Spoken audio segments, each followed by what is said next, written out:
మిత్రులారా, అందుకే మీ శ్రమ ఎక్కడికి పోదు.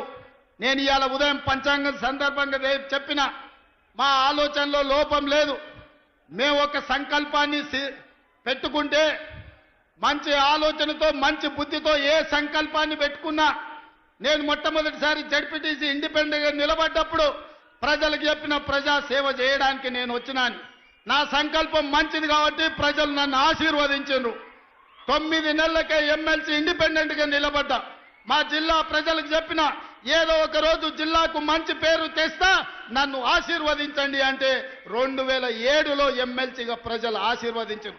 2009లో ఎమ్మెల్యేగా, 2014లో ఎమ్మెల్యేగా, 2018లో చంద్రశేఖరరావు కక్ష గట్టి ఇల్లు తలుపులు బద్దలు కొట్టి పోలీసుల్లో నిర్బంధిస్తే, పోలీసులను పెట్టి గెలిస్తే 3 నెలలు తిరిగే లోపలనే ప్రపంచంలోనే పెద్ద పార్లమెంట్ అయిన మల్కాజ్గిరిలో ఆశీర్వదించి ఎంపీగా ఢిల్లీకి పంపిస్తే సోనియమ్మ ఆశీర్వదించి పిసిసి అధ్యక్షుడిగా తెలంగాణ రాష్ట్రానికి పంపించింది.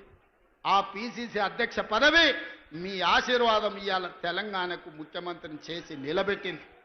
2000